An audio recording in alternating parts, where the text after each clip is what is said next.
Okay, so I had this thing charging. Came home kind of late this afternoon, maybe 1 or 2 o'clock, I think, and plugged it in. So this was charging the car. So this is what the Rivian thinks it got. It got 20.6 kilowatt hours over 5 hours, 13 minutes. Went from 33% to 53%, and you can see the graph kind of bounces around as far as how much power it was getting, because that's my air conditioner kicking on and off. So anytime the air conditioner wasn't running, I was getting full power, which is just under 10 kilowatts usually, from the solar. So again, I didn't pay anything for that. I just plugged it in at home and it charges, with the excess from the grid. So I really love that about the Pointguard Energy system. So that's definitely my favorite thing, and kind of the biggest reason that I got that system so far.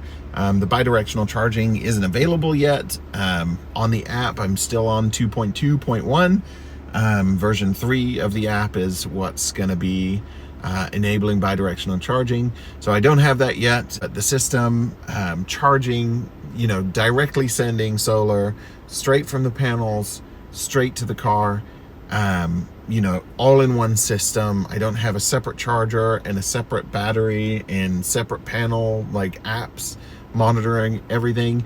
It's all in the Pointguard Energy app, which I really love.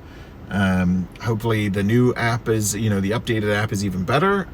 But the fact that I popped up 20% just in the afternoon, I came home and plugged it in, and that's just excess juice from the solar that's trickled into the car all afternoon. So generally I leave it plugged in, either to my car or my wife's car if either of them need any juice. And any excess off the panels just comes straight into the car. So that's really awesome. According to the app, I produced an extra 18.5 kilowatt hours of energy while I was gone that got sent to the grid. And yeah, another 20, according to the app on Pointguard, 21.49 kilowatts of energy, kilowatt hours of energy got sent to the car from the system. So about a kilowatt hour loss between the charger and the car. That's not too terrible.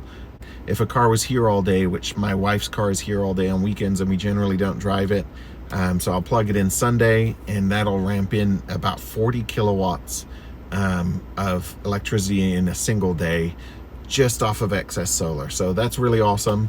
I'll go over my solar panel system with you guys sometime, but it's 35 panels, 25 LG Neon 2s, and 10, couldn't tell you, but Jamar Power Systems put them in for me when they put the Pointguard Energy system in, and I couldn't be happier. This is, for me, it's the dream setup to be able to, when bidirectional charging is available, be able to power the house off of what's stored in my cars.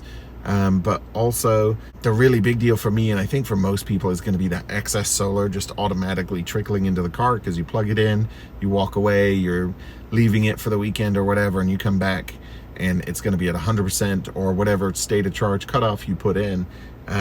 So that's pretty awesome. I really do love that. So hard to beat. So there you go. That's kind of my favorite little thing so far about the Pointguard Energy system.